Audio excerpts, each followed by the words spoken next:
എല്ലാവർക്കും ഇന്നത്തെ ക്ലാസ്സിലേക്ക് സ്വാഗതം. ഇന്ന് നമ്മൾ ഇലക്ട്രോ കെമിസ്ട്രി നമ്മുടെ മൂന്നാമത്തെ ചാപ്റ്റർ അതിൻ്റെ ലാസ്റ്റ് പോർഷനാണ്, അതായത് അതിൻ്റെ ലാസ്റ്റ് ക്ലാസ് ആണ് ഇന്നത്തെ വീഡിയോയിൽ. ഇന്ന് നമ്മൾ പഠിക്കുന്നത് ഫ്യൂവൽ സെൽ പിന്നെ കൊറോഷൻ, ഈ രണ്ട് ചെറിയ ടോപ്പിക്സ് ആണ്. ആദ്യം നമുക്ക് നോക്കാം ഫ്യൂവൽ സെൽ.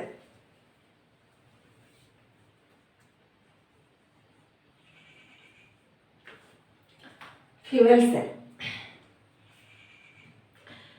സെൽ എന്ന് പറഞ്ഞാൽ കെമിക്കൽ എനർജിയെ ഇലക്ട്രിക്കൽ എനർജി ആക്കി മാറ്റുന്ന ഒരു ഡിവൈസ് ആണ്. അതിനെ നമ്മൾ എന്തായിരുന്നു പറയുന്നത്? ഗാൽവാനിക് സെൽ അല്ലെങ്കിൽ ഇലക്ട്രോ കെമിക്കൽ സെൽ.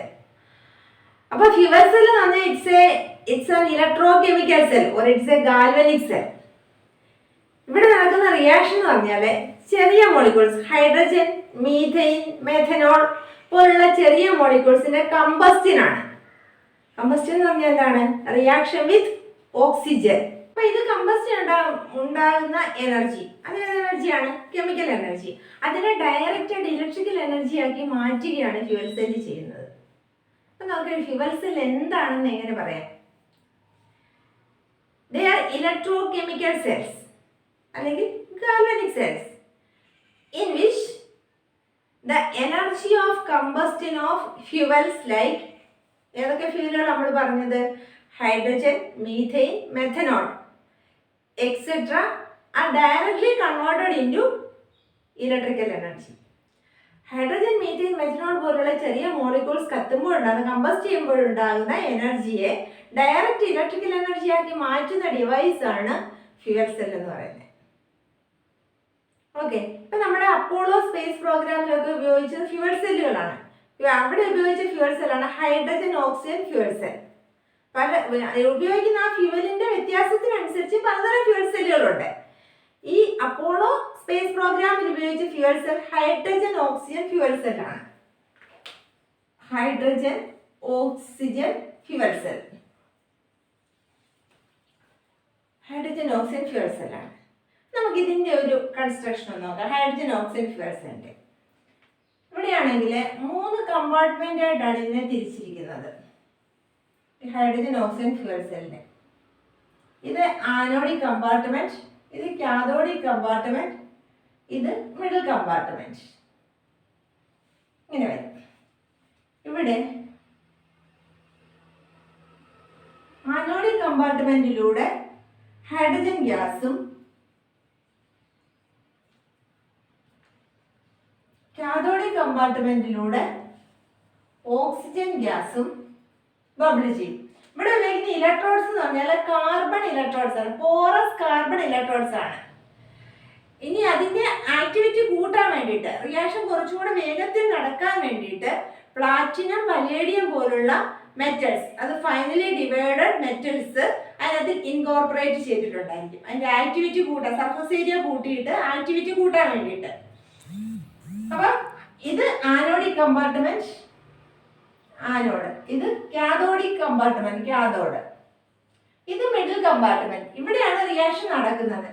ഇവിടെ ഫില്ല് ചെയ്തിരിക്കുന്നത് കോൺസെൻട്രേറ്റഡ് NaOH ആണ്. അതാണ് അവിടുത്തെ ഇലക്ട്രോലൈറ്റ് എന്ന് പറയുന്നത്, കോൺസെൻട്രേറ്റഡ് NaOH. അപ്പൊ ആനോഡിക് കമ്പാർട്ട്മെന്റിലൂടെ ഹൈഡ്രജൻ ഗ്യാസും കാഥോഡിക് കമ്പാർട്ട്മെന്റിലൂടെ ഓക്സിജൻ ഗ്യാസും ഈ പോറസ് കാർബൺ ഇലക്ട്രോഡ്സിലൂടെ ബബിൾ ചെയ്ത് ഇങ്ങോട്ടേക്ക് വിടും. എന്നിട്ട് ഇവിടെ വെച്ചാണ് റിയാക്ഷൻ നടക്കുന്നത്. ഓക്കെ, ഇനി റിയാക്ഷൻ എങ്ങനെയാണ് നടക്കുന്നത് നമുക്ക് നോക്കാം. ആനോഡിൽ നടക്കുന്ന റിയാക്ഷനും കാഥോഡിൽ നടക്കുന്ന റിയാക്ഷനും ഒക്കെ എങ്ങനെയാണെന്ന് നമുക്ക് നോക്കാം. കാഥോഡിൽ നടക്കുന്ന റിയാക്ഷൻ, കാഥോഡിൽ ഏതാണുള്ളത്? O2 അല്ലേ? O2. കാഥോഡിൽ നടക്കുന്ന റിയാക്ഷൻ എന്താണ്? റിഡക്ഷൻ അല്ലേ? കാഥോഡിൽ എപ്പോഴും റിഡക്ഷൻ ആണ്. O2 plus 2H2O plus 4 electron giving 4 OH minus. നോക്കാം ആനോഡിൽ നടക്കുന്ന റിയാക്ഷൻ ഏതാണ് നമുക്ക് നോക്കാം. ആനോഡ് ഏതായിരുന്നു? ഹൈഡ്രജൻ അല്ലേ? അപ്പോൾ 2H2 പ്ലസ് ഇവിടെ നിന്ന് റിലീസ് ചെയ്യുന്ന ഈ OH മൈനസ് എത്ര? 4 OH minus giving 4H2O plus 4 electron. 4H2 വരത്തില്ലേ? ഇവിടെ 4 ഹൈഡ്രജൻ ഉണ്ട്. 4 ഹൈഡ്രജൻ ആയില്ലേ? പിന്നെ 4 OH മൈനസും. 4 ഹൈഡ്രജൻ എച്ച് പ്ലസ് ആവും. എച്ച് പ്ലസ് ആവുമ്പോൾ എങ്ങനെ ഇലക്ട്രോണെ വിട്ടുകൊടുക്കും. 4 ഹൈഡ്രജൻ വിട്ടുകൊടുക്കുമ്പോൾ 4 ഇലക്ട്രോൺസ് അല്ലേ. 4 ഹൈഡ്രജൻ ആണ് ഇലക്ട്രോണെ വിട്ടുകൊടുക്കുന്നത്. അപ്പോൾ 4 ഇലക്ട്രോൺ. ഇനി ഇവിടെ 4H പ്ലസ് ആയി 4OH മൈനസ് രണ്ടോട് ചേർന്ന് 4H2 അങ്ങനെ വരുന്നത്. 2H2O plus 4OH minus giving 4H2O plus 4 electron. ഇനി നമുക്ക് നെറ്റ് സെൽ റിയാക്ഷൻ എന്ന് എഴുതി നോക്കാം. നെറ്റ് റിയാക്ഷൻ ലെഫ്റ്റ് സൈഡോട് ആഡ് ചെയ്യാം. ഇവിടുത്തെ ലെഫ്റ്റ് സൈഡ് ഏതൊക്കെയാ? O2 plus 2H2O plus 4 electron plus ഇവിടുത്തെ ലെഫ്റ്റ് സൈഡോ 2H2 plus 4OH minus gives ഇവിടുത്തെ റൈറ്റ് സൈഡ് ഏതാണ്? 4OH മൈനസ് പ്ലസ് ഇവിടെയോ 4H2O പ്ലസ് 4 ഇലക്ട്രോൺ. ഇനി നമുക്ക് ഒരേപോലെ ക്യാൻസൽ ചെയ്യാം. ഏതൊക്കെ ക്യാൻസൽ ചെയ്തു പോകും? 4യും 4യും പോയി അല്ലേ. 4OHും 4OHും പോയി. ഇനി ഇവിടെ 2H2 ഇവിടെ എത്ര ഉണ്ട്? 4H2 അപ്പോൾ എത്ര പോയി? 2H2 പോയി. ബാക്കി എന്തൊക്കെയുണ്ട് ഇവിടെ? 2H2 പ്ലസ് എന്തുണ്ട്? O2 ഗീവ്സ് ഇവിടെ എന്തുണ്ട്? 2H2. ഇതാണ് ഫ്യൂവൽ സെല്ലിൽ നടക്കുന്ന റിയാക്ഷൻ. ഹൈഡ്രജൻ ഓക്സിജനോട് ചേർന്ന് H2 ഉണ്ടാകുന്നു. അവ റിലീസ് ചെയ്യുന്ന എനർജിയെ ഡയറക്റ്റ് ഇലക്ട്രിക്കൽ എനർജി ആക്കി കൺവേർട്ട് ചെയ്യുന്നു. ഇക്വേഷൻസ് ഒക്കെ ഇതേപോലെ ഒന്ന് പഠിച്ചു വെക്കണം. ഇത് വയ്യാത്തവർ തന്നെ ഈ ഒരു ഇക്വേഷനെങ്കിലും പഠിച്ചു വെക്കുക. മിക്കവാറും എക്സാം ചോദിക്കുന്ന റിയാക്ഷനായത്. അപ്പം ഇത്രയും പഠിക്കാനാവുന്നത് ഇത് തന്നെ പഠിക്കാം. പറ്റാത്തവർ ഇതെങ്കിലും പഠിച്ചു വെക്കുക. ഇത് പഠിക്കാൻ സിമ്പിൾ അല്ലേ. 2H2 plus O2 2H2 fuel cell reaction. Okay. അപ്പം ഹൈഡ്രജൻ ഓക്സിജൻ ഫ്യൂവൽ സെൽ എന്ന് പറയുന്നത് 3 കമ്പാർട്ട്മെന്റ് ഉണ്ട്. അതിനകത്തിൽ ആനോഡ്, കാഥോഡ്, മിഡിൽ കമ്പാർട്ട്മെന്റ്.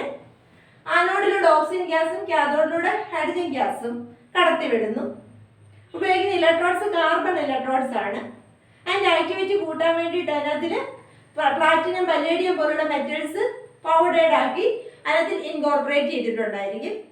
പിന്നെ റിയാക്ഷൻ എന്താണ്? ഹൈഡ്രജൻ ഓക്സിജനോട് ചേർന്നിട്ട് വാട്ടർ ഉണ്ടാകും. അതാണ് അവിടെ കെമിക്കൽ റിയാക്ഷൻ. ഇനി ഈ പ്രൊഡ്യൂസ് ചെയ്യുന്ന വാട്ടർ ഇപ്പം ഈ സ്പേസ് ക്രാഫ്റ്റിലൊക്കെ ആണെങ്കിൽ ഈ പ്രൊഡ്യൂസ് ചെയ്യുന്ന വാട്ടർ അതിലെ യാത്രികർക്ക് അവർക്ക് ഡ്രിങ്കിങ് പർപ്പസിന് വേണ്ടി ഈ വാട്ടർ യൂസ് ചെയ്യാൻ കഴിയും. അത് ഇതിൻ്റെ ഒരു മെറിറ്റാണ്. ഈ ഫ്യൂവൽ സെല്ലിൻ്റെ ഒരു മെറിറ്റാണത്. ഈ പ്രോഡക്റ്റ് ആയിട്ടുണ്ടാകുന്ന water can be used for drinking purpose. അത് ഒരു മെറിറ്റാണ് ഫ്യൂവൽ സെല്ലിൻ്റെ. ഇനിയുണ്ട് മെറിറ്റ്സ്. എന്താണ്? ഇപ്പം നമ്മുടെ സാധാരണ ഫോസിൽ ഫ്യൂവൽസ് എന്ന് വെച്ചാൽ അതിൻ്റെ ഏറ്റവും വലിയ ഡീമെറിറ്റ് എന്താണ്? പൊല്യൂഷൻ. ഫോസിൽ ഫ്യൂവലുകളുടെ ഏറ്റവും വലിയ ഡീമെറിറ്റ് ആണ് പെട്രോൾ, ഡീസൽ. അതിൻ്റെ എല്ലാത്തിൻ്റെ ഏറ്റവും വലിയ ഡീമെറിറ്റ് ആണ് പൊല്യൂഷൻ. പക്ഷെ ഇവിടെയാണെങ്കിലോ ഇവിടെ പൊല്യൂഷൻ എന്തെങ്കിലും ഉണ്ടോ? ഇവിടുത്തെ പ്രോഡക്റ്റ് ഏതാ? H2O. അതൊരു പൊല്യൂഷൻ ഉണ്ടാക്കുന്നില്ലല്ലോ. അപ്പം ലെസ് പൊല്യൂഷൻ, ഈ പൊല്യൂഷൻ ഫ്രീ ആണ് ഫ്യൂവൽ സെല്ലിൻ്റെ ഒരു ഏറ്റവും വലിയൊരു മെറിറ്റ് എന്ന് പറയുന്നത്. ഇനി നമ്മുടെ സാധാരണ പവർ പ്ലാന്റുകളൊക്കെ ഒരു 40% എഫിഷ്യൻസി കാണിക്കുമ്പം നമ്മുടെ ഫ്യൂവൽ സെല്ലിൻ്റെ എഫിഷ്യൻസി എന്ന് പറഞ്ഞാൽ ഏകദേശം 70% ആണ്. അപ്പം ഹൈലി എഫിഷ്യൻ്റ് ആണ്. അതൊക്കെയാണ് ഫ്യൂവൽ സെല്ലിൻ്റെ മെറിറ്റ്സ്. അപ്പം നമുക്ക് എന്തൊക്കെ പറയും മെറിറ്റ്സ് ആയിട്ട്? ഫ്യൂവൽ സെല്ലിൻ്റെ മെറിറ്റ്സ് അതൊക്കെ ഇമ്പോർട്ടൻ്റ്. പല പ്രാവശ്യം എക്സാമിൽ ചോദിച്ച കാര്യമാണ് അത്. എന്തൊക്കെയാണ് മെറിറ്റ്സ്? ആദ്യം നമുക്ക് പറയാം പൊല്യൂഷൻ ഫ്രീ, പൊല്യൂഷൻ ഇല്ല. പിന്നെ രണ്ടാമത്തെ എന്തായിരുന്നു? Water produce can be used for drinking purpose അല്ലേ. ഇവിടെ ഉണ്ടാകുന്ന വാട്ടർ ഡ്രിങ്കിങ് പർപ്പസിന് വേണ്ടി ഉപയോഗിക്കാൻ കഴിയും. പിന്നെ എന്താണ് നമ്മൾ പറഞ്ഞാൽ ഹൈലി എഫിഷ്യൻറ്റ്. അതാണ് ഫ്യൂവൽ സെല്ലിൻ്റെ മെറിറ്റ്സ്. അപ്പോൾ ഫ്യൂവൽ സെല്ലിനെ കുറിച്ച് പഠിക്കുമ്പോൾ അതിൻ്റെ റിയാക്ഷൻസും അതിൻ്റെ മെറിറ്റ്സും ആ 2 പോയിന്റുകൾ. ഇനി നമുക്ക് ഈ ചാപ്റ്ററിലെ ഏറ്റവും ലാസ്റ്റ് പോർഷൻ, അതായത് കൊറോഷൻ, അതിലേക്ക് പോകാം.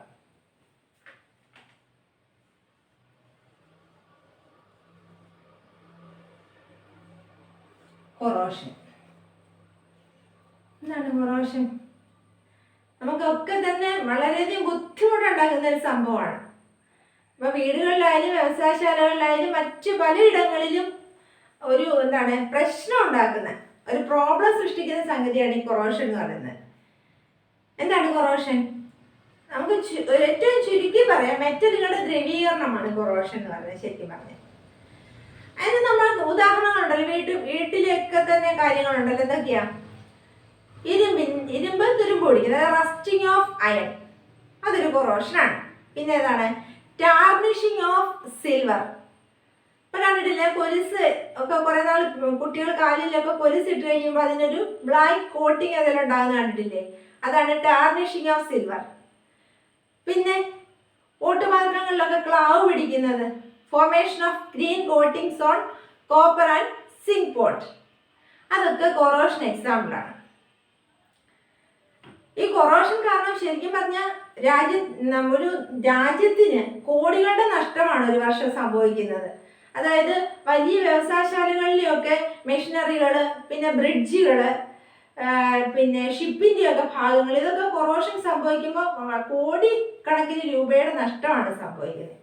അപ്പോൾ എങ്ങനെയാണ് ഈ കൊറോഷൻ സംഭവിക്കുന്നത്, അവിടെ നടക്കുന്ന കെമിക്കൽ റിയാക്ഷൻ എന്താണെന്ന് നമുക്ക് നോക്കാം. അതിനായിട്ട് നമ്മൾ എക്സാമ്പിൾ എടുക്കുന്ന റസ്റ്റിംഗ് ഓഫ് അയൺ ആണ്. Rusting of iron.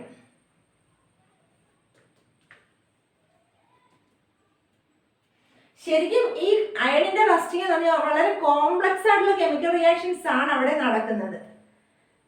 ഓക്കെ, ഇനി നമുക്ക് ജസ്റ്റ് അതൊന്ന് നോക്കാം എങ്ങനെയാണ്. ഇപ്പം അയണിന്റെ റസ്റ്റിംഗ് നടക്കുമ്പം ഒരു അയൺ ആർട്ടിക്കിൾ ഏതും ആയിക്കോട്ടെ, ഇപ്പൊ നമ്മുടെ വീട്ടിലൊരു കത്തിയോ അല്ലെങ്കിൽ വലിയൊരു മെഷീനറി എന്തും ആയിക്കോട്ടെ, ഒരു അയൺ ആർട്ടിക്കിൾ അത് എയറുമായിട്ട് കോണ്ടാക്റ്റിൽ വരുമ്പോഴാണല്ലോ റസ്റ്റിംഗ് സംഭവിക്കുന്നത്. അപ്പൊ അങ്ങനെ എയറുമായിട്ട് കോണ്ടാക്റ്റ് വരുന്ന സമയത്ത് ആ വസ്തുവിന്റെ ഏതെങ്കിലും ഒരു ഭാഗത്ത് ഈ റിയാക്ഷൻ നടക്കും. ഏത് റിയാക്ഷനാണ്? Fe giving Fe2++ 2 electron. ഈ റിയാക്ഷൻ നടക്കും. ഈ എയറുമായിട്ട് ഓക്സിജനായിട്ടുള്ള കോണ്ടാക്റ്റ് വരുമ്പോൾ ഏതെങ്കിലും ഒരു സ്പോട്ടില് ഇങ്ങനെ ഒരു റിയാക്ഷൻ നടക്കും. അതായത് അയൺ ആറ്റങ്ങൾക്ക് ഓക്സിഡേഷൻ നടന്നിട്ട് അത് ഫെറസ് അയോണുകളായിട്ട് മാറും. Fe2+ ഫെറസ് അയോൺസ് ആയിട്ട് മാറും. ഈ ഒരു സ്പോട്ടാണ് പിന്നീട് ആനോഡായിട്ട് മാറുന്നത്. ഇത് ആനോഡായിട്ടൊക്കെ മാറും. ഇനി എന്ത് ചെയ്യും? ഇവിടെ ഫോം ചെയ്ത ഈ ഇലക്ട്രോൺസ് ഈ മെറ്റലിന്റെ സർഫസിലൂടെ മൂവ് ചെയ്തിട്ട് മറ്റൊരു സ്പോട്ടിൽ എത്തിച്ചേരും. അവിടെ വന്ന് കാഥോഡായിട്ട് മാറുന്നു. ഇനി കാഥോഡിൽ നടക്കുന്ന റിയാക്ഷൻ എന്താണെന്ന് വെച്ചാല്, കാഥോഡ് അവിടെ എയറിലെ ഓക്സിജൻ പിന്നെ H+4H++4 ഇലക്ട്രോൺ, ഇത് നമുക്ക് ബാലൻസ് ചെയ്യാൻ വേണ്ടിയിട്ട് ഇത് 4 ആക്കാം. ഇപ്പൊ ഇവിടെ എങ്ങനെ വരും? 2 എന്ന് വരത്തില്ലേ? ഈ 4 ഇലക്ട്രോൺ ബാലൻസ് ചെയ്യാൻ വേണ്ടിയിട്ടാണ്. അപ്പൊ തന്നെ ഇങ്ങനെ റിയാക്ഷൻ ഗിവിങ് എന്ത് വരും? 2H2 അല്ലേ? 4H+ O2 കൂടെ ചേരുമ്പോൾ 2H2. ഈ കാഥോഡായിട്ട് ആക്ട് ചെയ്യുന്ന ആ പോർഷനിൽ ഇങ്ങനെ റിയാക്ഷൻ നടക്കും. ഓക്സിജൻ അറ്റ്മോസ്ഫിയറിൽ ഓക്സിജൻ തന്നെ. ഇനി H+ എവിടെ നിന്ന് വരുന്നതാണെന്ന് വെച്ചാല്, ഈ അറ്റ്മോസ്ഫിയറിൽ ചിലതരം ആസിഡുകൾ ഉണ്ടല്ലോ, carbonic acid, nitric acid, sulphuric acid, sulphurous acid പോലുള്ള ആസിഡുകൾ. അതായത് ഇപ്പോൾ കാർബൺ ഡൈ ഓക്സൈഡ് അറ്റ്മോസ്ഫിയറിലുള്ള വാട്ടർ വേപ്പറുമായിട്ട് റിയാക്ട് ചെയ്തിട്ട് കാർബോണിക് ആസിഡ് പ്രൊഡ്യൂസ് ചെയ്യും, H2CO3. അപ്പൊ ഇതുപോലുള്ള ആസിഡുകളിൽ എത്തിച്ചേർന്നതെന്നാണ് കരുതുന്നത് ഈ H+ അയോൺ. അറ്റ്മോസ്ഫിയറിലുള്ള ഈ ആസിഡുകളിൽ നിന്ന് എത്തുന്നതാണെന്നാണ് നമ്മൾ വിശ്വസിക്കുന്നത് ഈ H+. അപ്പൊ ഈ H+ഉം ഈ ഇലക്ട്രോണും ഒക്കെ ആയിട്ട് ചേർന്നിട്ട് H2 പ്രൊഡ്യൂസ് ചെയ്യും. ഇനി നമുക്ക് ഇവിടുത്തെ നെറ്റ് റിയാക്ഷൻ എന്തായാലും നോക്കാം. നോക്കിയേ, 2Fe + O2 + 4H+ gives 2Fe2+ + 2H2O. എങ്ങനെയാ വരുന്നത്? 4Fe ക്യാൻസൽ ചെയ്തു പോയി. ഇവിടെ പിന്നെ 2FeO2H+, 2FeO2H+. ഇവിടെ വരുമ്പോഴോ 2Fe2 + 2H2O. ഇതാണ് നെറ്റ് സൈഡ് റിയാക്ഷൻ. ഇനി എന്താ സംഭവിക്കുന്നത്? ഇവിടെ ഇപ്പൊ പ്രൊഡ്യൂസ് ചെയ്തിരിക്കുന്ന അയോൺ ഏതാണ്? Fe2+, അതായത് ഫെറസ് അയോൺ. Fe2+ പറഞ്ഞാൽ ഫെറസ് അയോൺ. ഈ ഫെറസ് അയോൺസ് വീണ്ടും ഓക്സിഡേഷന് വിധേയമാകും. അപ്പൊ എന്ത് സംഭവിക്കും? Fe2+. ഓക്സിഡേഷൻ പറഞ്ഞാൽ എന്തായിരുന്നു? കൊടുക്കുന്നു. അപ്പൊ ഇത് വീണ്ടും കൊടുക്കുമ്പോൾ എന്തായിട്ട് മാറുന്നു? Fe3+ ആയിട്ട് മാറുന്നു, +1 ഇലക്ട്രോൺ. Fe2+ വീണ്ടും ഓക്സിഡൈസ് ചെയ്ത് Fe3+ ആകുന്നു, അതായത് ഫെറസ്. ഇതിനെ പറയുന്നത് ഫെറസ് ആണ്. Fe2+ എന്ന് വെച്ചാൽ ഫെറസ്. Fe3+ എന്ന് പറയുമ്പോൾ ferric ion. Ferrous ion oxidise ചെയ്ത് ഫെറിക് അയോൺ ആയിട്ട് മാറുന്നു. ഇനി എന്ത് സംഭവിക്കും? ഈ ഫെറിക് അയോൺ ഓക്സിജനുമായിട്ട് വീണ്ടും കമ്പൈൻ ചെയ്തിട്ട് Fe2O3 എന്താ? ഫെറിക് ഓക്സൈഡ് ആയിട്ട് മാറും. പിന്നെ അത് വാട്ടറുമായിട്ട് കമ്പൈൻ ചെയ്തിട്ട് XH2O എന്തുവാ ഹൈഡ്രേറ്റഡ് ആയിട്ട് വെറുതെ പറഞ്ഞ hydrated ferric oxide. Hydrated ferric oxide. ശരിക്കും ഇതാണ് റസ്റ്റ് എന്ന് പറയുന്നത്. റസ്റ്റിന്റെ കെമിക്കൽ നെയിമാണ് ഹൈഡ്രേറ്റഡ് ഫെറിക് ഓക്സൈഡ്. ഇങ്ങനെയാണ് റസ്റ്റ് ഫോം ചെയ്യുന്നത്. അപ്പൊ ഇവിടെ ആദ്യം ആ അയൺ ആർട്ടിക്കിളിന്റെ ഏതെങ്കിലും ഒരു പോർഷനിൽ അയൺ ആറ്റങ്ങൾ Fe ആറ്റങ്ങൾക്ക് ഓക്സിഡേഷൻ നടന്നത് Fe2+ ആയിട്ട് മാറുന്നു. അപ്പോൾ റിലീസ് ചെയ്യുന്ന ഇലക്ട്രോൺസ് ഈ മെറ്റൽ സർഫസിലൂടെ മൂവ് ചെയ്ത് മറ്റൊരു സ്പോട്ടിൽ എത്തിച്ചേരുന്നു. ആ സ്പോട്ട് എന്തായിട്ട് മാറും? കാഥോഡായിട്ട് മാറും. എന്നിട്ട് അവിടെ നടക്കുന്ന റിയാക്ഷൻ എന്താ? അറ്റ്മോസ്ഫിയറിലെ ഓക്സിജനും H+, അറ്റ്മോസ്ഫിയറിലെ ആസിഡിൽ നിന്ന് റിലീസ് ചെയ്ത് കിട്ടുന്ന H+ഉം ഈ ഇലക്ട്രോണോട് ചേർന്നിട്ട് H2O പ്രൊഡ്യൂസ് ചെയ്യും. അപ്പൊ നമ്മൾ ഇതിന്റെ തുടക്കത്തിൽ പറഞ്ഞു ഈ കൊറോഷൻ, മെറ്റലിന്റെ കൊറോഷൻ എന്ന് പറഞ്ഞാൽ നമുക്ക് വളരെയധികം നഷ്ടം ഉണ്ടാക്കുന്നതാണെന്ന്. നഷ്ടത്തോടൊപ്പം തന്നെ ചില അപകടങ്ങൾ വരുത്തി വയ്ക്കും.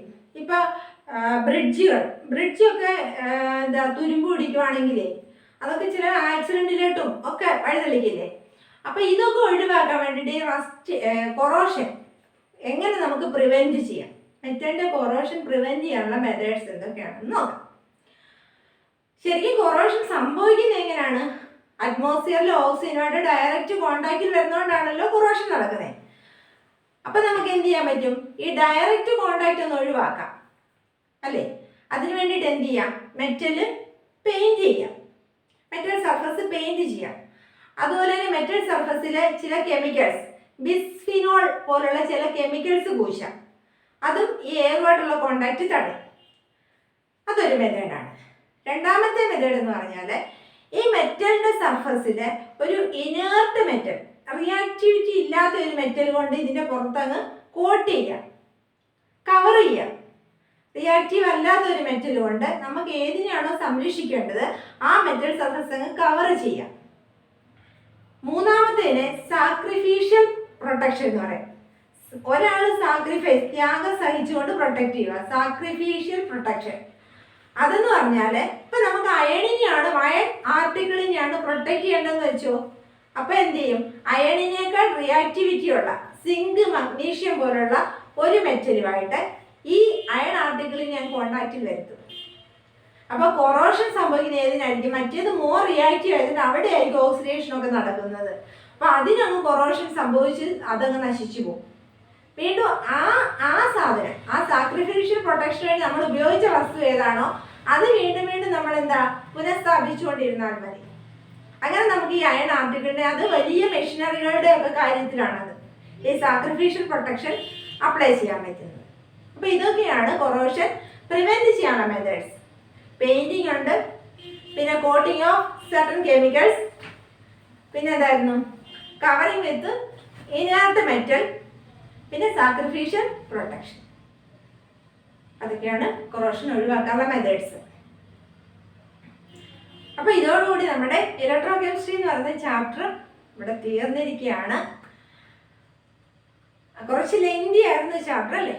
പക്ഷെ വളരെ നമ്മൾ ഇൻവോൾവ് ചെയ്ത് രസകരമായിട്ട് പഠിച്ചു കഴിഞ്ഞാൽ വളരെ ഇൻട്രസ്റ്റിംഗ് ആയിട്ടുള്ള ചാപ്റ്ററാണ് ശരിക്കും ഇലക്ട്രോ കെമിസ്ട്രി എന്ന് പറയുന്നത്. കൂടുതൽ നമ്മുടെ ഡെയിലി ലൈഫിൽ നമ്മൾ എക്സ്പീരിയൻസ് ചെയ്യുന്ന കാര്യങ്ങളല്ലേ ഇലക്ട്രോ കെമിസ്ട്രിയിലുള്ളത്. അപ്പോൾ വളരെ നന്നായിട്ട് പഠിക്കുക. പിന്നെ അതോടൊപ്പം ടീച്ചർ പറയാനുള്ളത്, ഇപ്പം സൊല്യൂഷൻ ചാപ്റ്ററിനെയൊക്കെ അപേക്ഷിച്ച് ഇലക്ട്രോ കെമിസ്ട്രി നമ്മുടെ NCERT ടെക്സ്റ്റിൽ ആ ചാപ്റ്ററിന്റെ ബാക്കിൽ കിടക്കുന്ന എക്സർസൈസ് ക്വസ്റ്റ്യൻസ് നിങ്ങൾക്ക് ചെയ്യാൻ കഴിയുന്നതാണ്. സൊല്യൂഷൻ്റെ ചാപ്റ്ററിൽ എന്നൊക്കെ പറഞ്ഞാൽ കുറച്ചുകൂടെ ആപ്ലിക്കേഷൻ ലെവലിലേക്ക് വരുന്ന ക്വസ്റ്റ്യൻ ആയതുകൊണ്ട് കുറച്ച് ടഫായിരിക്കും ചിലർക്കെങ്കിലും. പക്ഷെ ഇത് നമുക്ക് ചെയ്യാൻ പറ്റും. അതുകൊണ്ട് ആ ക്വസ്റ്റ്യൻസ് എല്ലാം ചെയ്ത് പഠിക്കുക. ഇൻഡെക്സ്റ്റും എക്സസൈസും എക്സാമ്പിളും ഒക്കെ ക്വസ്റ്റ്യൻസ് ഉണ്ട്, അതെല്ലാം ചെയ്ത് പഠിക്കുക. പിന്നെ അസൈൻമെൻറ്റ് ചെയ്യാൻ വേണ്ടിയിട്ടുള്ള അസൈൻമെൻറ്റ് ക്വസ്റ്റ്യൻസ് ടീച്ചർ ഇതിനോടൊപ്പം തന്നെ കൊടുക്കുന്നുണ്ട്. അപ്പോൾ അതിൻ്റെ ലിങ്ക് ഈ വീഡിയോയ്ക്കൊപ്പം കൊടുത്തിട്ടുണ്ട്. അപ്പോൾ അത് നോക്കിയിട്ട് നിങ്ങൾ ആ അസൈൻമെൻറ്റ് ചെയ്യുക.